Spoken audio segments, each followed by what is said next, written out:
Gosta de estar bem informado? Apenas por tempo limitado temos uma oferta especial. Todos os conteúdos Observador com 52% de desconto. Ler as notícias que importam, ao minuto, artigos de opinião sem restrições ou acesso antecipado aos Podcast Plus e muitos mais benefícios. Tire a prova dos 9 e descubra as nossas ofertas. Flash Sale Observador. Mais benefícios, metade do preço. Assine agora em observador.pt por 1 ano com 52% de desconto. Esta é a história do dia da Rádio Observador.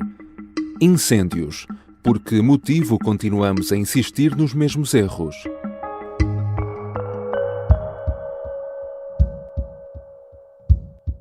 Vi aqui ao lado, tentei ir buscar água onde pude, abri as mangueiras todas e pedi socorro. Foi difícil controlar. Isto alastra muito rapidamente e muito depressa, é muito complicado. Não é? São dezenas de focos de incêndio. Nós, naturalmente, tem sido difícil chegar a todos. Houve um reforço de meios, mas continuam a não ser suficientes. Nós continuamos a precisar de veículos e de operacionais. Tudo muda em poucos dias. O ano até estava a ser relativamente calmo em matéria de incêndios, mas as chamas que devastam várias zonas do centro e norte do país já provocaram vítimas mortais, dezenas de feridos, casas destruídas, estradas e autoestradas cortadas. Sempre que o cenário volta a surgir, reaparecem também as mesmas questões e o mesmo debate. O que é que falha na prevenção e combate aos incêndios em Portugal? Depois dos grandes incêndios de 2017, as comissões técnicas independentes que foram criadas fizeram várias recomendações. As que foram para a frente surtiram efeito e as que ficaram na gaveta porque não foram implementadas. Joaquim Santos Silva fez parte dessas comissões e acha que se deveria ter ido mais longe. O especialista em engenharia florestal vai explicar porquê nesta História do Dia. Eu sou o João Santos Duarte e esta é a História do Dia de quarta-feira, 18 de setembro.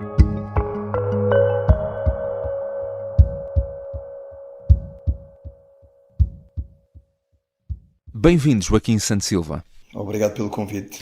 Professor, sabemos que os incêndios são uma realidade com a qual temos de conviver todos os anos e com o risco de incêndio no sul da Europa a agravar-se de ano para ano, enfim, são uma realidade ou uma ameaça com a qual temos de conviver cada vez mais. Que condições em específico levaram a estes incêndios agora na zona centro? Estes incêndios foram causados por uma situação muito particular em que se conjugou a existência de ventos fortes vindos de leste. Os ventos vindos de leste são ventos que acarretam uma menor umidade meteorológica, uma menor umidade atmosférica e que depois se transmite aos próprios combustíveis florestais. E associado a isto, também tivemos um mês de agosto com muito pouca chuva. Frequentemente durante o mês de agosto há uma ou outra chuvada isolada que acaba por aliviar um bocadinho a secura dos combustíveis florestais e o stress hídrico nas plantas. Isso não aconteceu, não é? Não foi o caso este ano. E, portanto, enfim, foi isso que aconteceu, de forma, aliás, um pouco inusitada, porque até domingo nós tínhamos os melhores indicadores de há muitos anos em termos de área queimada e de número de ignições. E, portanto, num instante as coisas mudaram radicalmente. Muito rapidamente, não é? O professor, de resto, fez parte das duas comissões técnicas independentes para os incêndios de Pedrógão Grande e de 15 de outubro de 2017 e do Observatório Técnico Independente para os Incêndios Florestais na Assembleia da República. Sabemos sempre que 2017 é um ano de referência pelos piores motivos. O que é que foi feito e o que é que mudou desde 2017 na prevenção e combate aos incêndios florestais? Eu sou bastante crítico do sistema, portanto, eu, apesar de ter feito parte da comissão, das comissões, mas enfim, ter subscrito os documentos que foram emanados por esses grupos de especialistas, sempre achei que deveríamos ter ido mais longe. E a verdade é que não fomos. Portanto, o sistema em termos estruturais ganhou uma AGIF, não é? Ganhou uma Agência para a Gestão Integrada de Fogos Rurais, que não cumpriu, enfim, não interessa saber de quem é a culpa, não é? Mas que não conseguiu atingir os objetivos que a Comissão Técnica Independente preconizava. E o que é que era suposto fazer essa agência? Era de aplicar uma série de princípios, nomeadamente a separação entre a prevenção, entre a proteção civil, ou seja, a proteção de pessoas e bens, e a prevenção de incêndios florestais, porque são dois domínios completamente distintos, mas que neste momento estão juntos, portanto, a nível de combate, não é? Portanto, está tudo entregue à Autoridade Nacional de Proteção Civil. Também a junção entre a prevenção e o combate a incêndios, porque quem previne os incêndios através de gestão da vegetação depois está em melhores condições para fazer o seu combate durante a época de verão. O princípio da especialização, quem faz combate a incêndios florestais deve estar especializado nisso e não fazer mil e uma outras coisas. E o princípio da profissionalização, ou seja, o problema é de tal forma grave que não é compaginável com a existência de unidades de voluntários que fazem este trabalho de forma sazonal. Portanto, isso está preto no branco, escrito no relatório, e era suposto que a Agência para a Gestão Integrada de Fogos Rurais conseguisse implementar esses princípios. Quanto a mim não conseguiu, basta ver-se a questão da qualificação dos agentes, que já vamos com 7 anos desde Pedrógão, portanto 2017, e ainda agora está a tentar ser implementado de forma tímida o Plano Nacional de Qualificação dos Agentes do Sistema. Isso seria um passo gigantesco se de facto se conseguisse implementar um sistema único de qualificação verificável e em que todos os agentes que desempenham uma determinada função tivessem que cumprir determinadas exigências em termos de qualificação, mas estamos muito longe disso. E, portanto, entretanto, passou este tempo todo e está a acontecer o que está a acontecer no país. E porquê é que tudo isto, na sua opinião, é tão lento e demora tanto tempo? Eu penso que o maior dos problemas é, de facto, tentar ultrapassar os constrangimentos associados aos interesses instalados pelos diferentes agentes. Eu não vou aqui particularizar, mas que são muitos. Portanto, uma coisa que quanto a mim piorou foi o facto de termos complicado o sistema em vez de o termos simplificado. E portanto, ao acrescentarmos uma AGIF com todas as virtudes que se pretendiam que tivesse, acabámos por complicar o sistema. Por exemplo, foi criado um corpo de bombeiros sapadores florestais no ICNF. A ideia é boa em si, agora vai causar mais entropia porque é mais um agente a juntar-se a muitos outros, ou seja, estamos sucessivamente a complicar o problema e falta-nos aqui uma coisa que outros países com outra cultura diferente da nossa têm, que é arranjar um dono para o problema. E em Portugal há imensos donos do problema e, portanto, cada vez que há imensos responsáveis, ninguém é responsável quando as coisas correm mal, não é?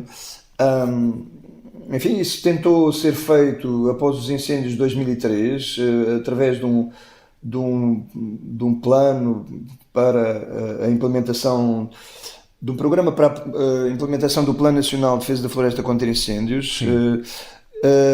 Isso foi apresentado à tutela, mas a tutela recusou porque afrontava interesses instalados e, portanto, não houve coragem política para avançar com isso. Isso ter-nos-ia colocado a par com os nossos vizinhos espanhóis, que têm uma performance muitíssimo melhor que a nossa. Basta olharmos para o mapa dos incêndios florestais do Sistema Europeu de Fogos Florestais e ver que os fogos se concentram dentro das fronteiras portuguesas, apesar dos espanhóis terem tido a mesma situação sinótica junto à fronteira, tal como nós tivemos. Mas isto é uma situação que se repete ano após ano. Portanto, os fogos concentram-se dentro de um limite administrativo, ou seja, há qualquer coisa de errado aqui dentro, que não tem nada a ver com clima, não tem nada a ver com vegetação, nem sequer tem a ver com gestão da vegetação, porque é aquela panaceia que muitos apontam, não é? Que iria resolver o problema, mas não há grandes diferenças ou diferenças tremendas de gestão da vegetação, de gestão da floresta, do lado de cá e no lado lá da fronteira. O que há é um povo diferente, com práticas diferentes, com cultura diferente e, sobretudo, um sistema de gestão de fogos rurais que é muitíssimo diferente do nosso. E isso fez com que os espanhóis tivessem passado de áreas da ordem dos 200, 300 mil hectares queimados por ano, em média, nos anos 90, e tivessem reduzido isso para cerca de 1/3. Ao passo que nós, durante o mesmo período, o que fizemos foi aumentar a área queimada. Já regressamos à conversa com Joaquim Santos Silva, especialista em engenharia florestal. Na segunda parte vamos tentar perceber também o que nunca chegou a ser cumprido das recomendações técnicas e seria necessário implementar.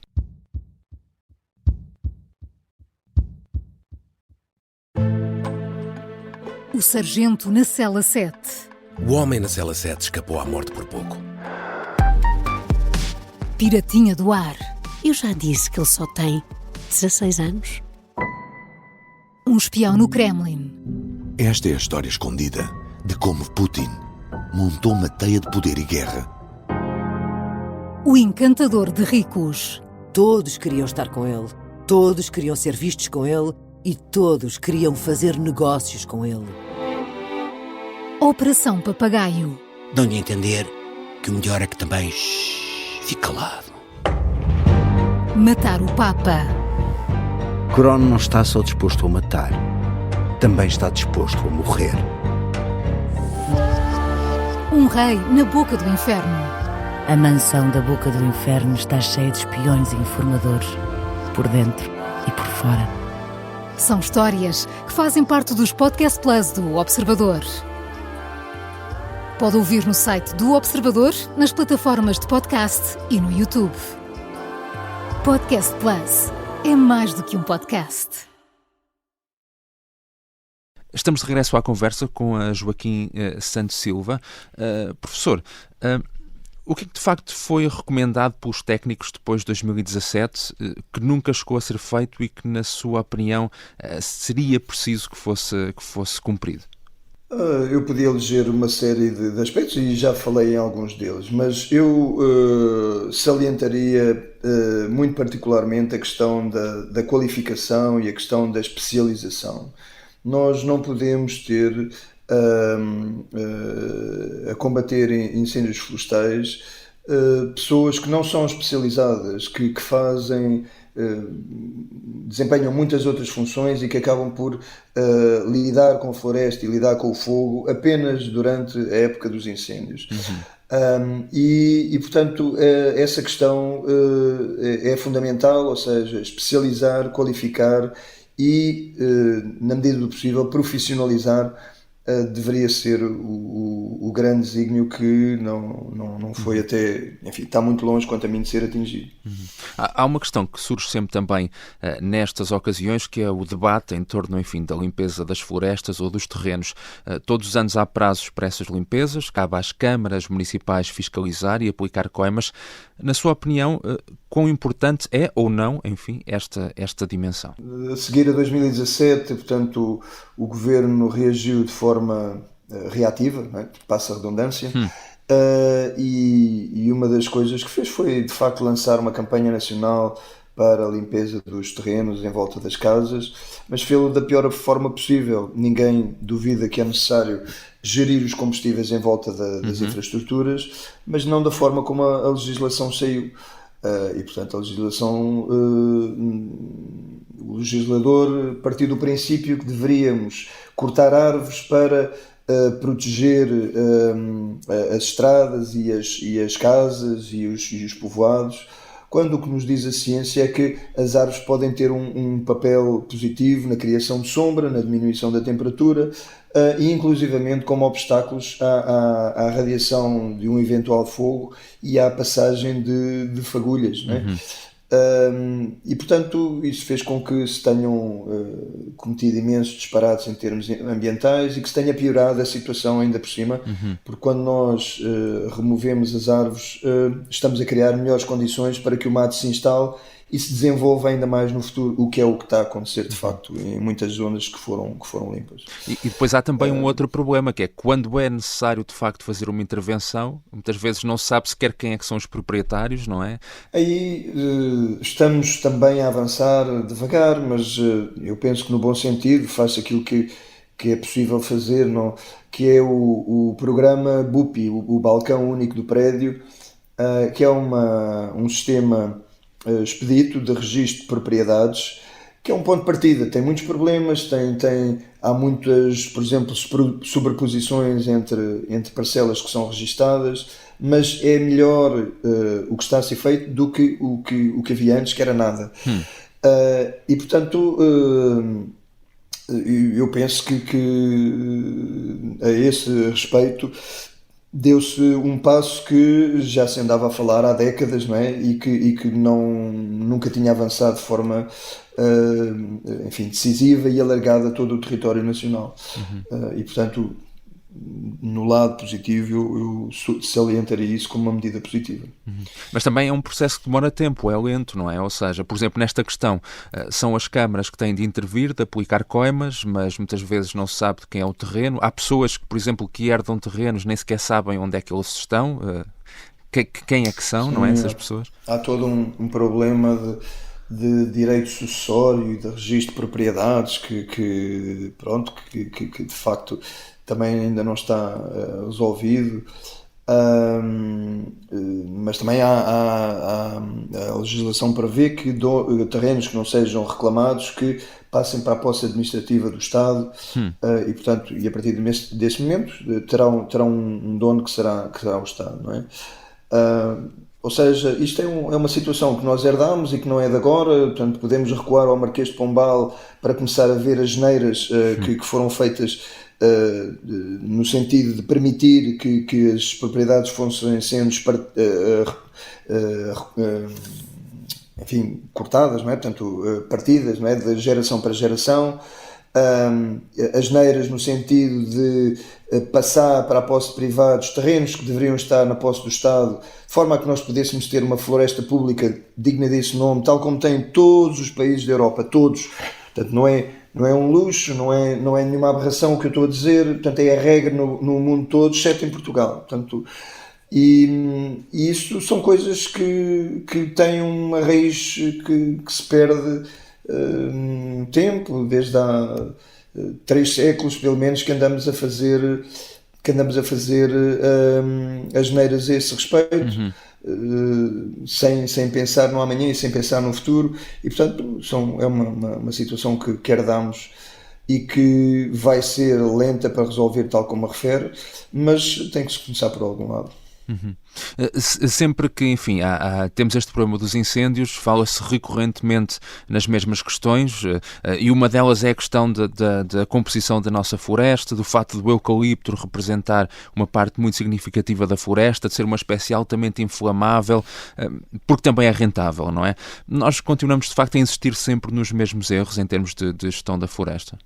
Sim, e vamos continuar a insistir, portanto eu sou muito cético quando me vêm falar na gestão da floresta como solução para o problema dos incêndios, porque não é possível, não há recursos suficientes e ainda por cima, tendo em conta a estrutura de propriedade que acabámos agora de referir, e as características da propriedade, e ainda as características do território e as características das espécies que temos, é muito difícil reverter a situação, não é? Portanto, estes incêndios que estão a ocorrer agora vão promover ainda mais a expansão do eucalipto, porque a espécie já se expande por processos naturais, tal como aconteceu em 2017, e nós vamos ver isso no inventário florestal que vai iniciar-se em 2025, o acréscimo de área que o eucalipto teve, apesar de ter saído legislação no sentido de que a área não aumentasse. Agora, os custos para reconverter áreas de eucalipto noutras coisas são enormes, portanto eu não vejo a sociedade preparada para isso, nem o governo em termos políticos preparados para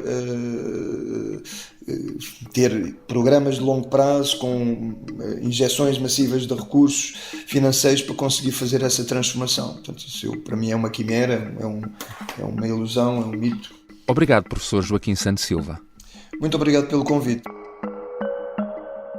Joaquim Santos Silva é especialista em engenharia florestal e fez parte das comissões técnicas independentes criadas depois dos grandes incêndios de 2017. Esta foi a história do dia. Os sons que ouvimos no início deste episódio foram recolhidos pela SIC. A sonoplastia é de Mariana Sousa Aguiar. A música do genérico do João Ribeiro. Eu sou o João Santos Duarte. Até amanhã.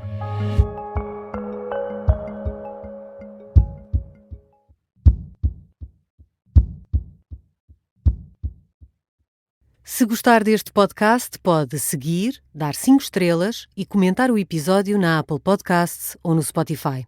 Pode também subscrever e gostar no YouTube. Assim recebe uma notificação sempre que houver um novo episódio.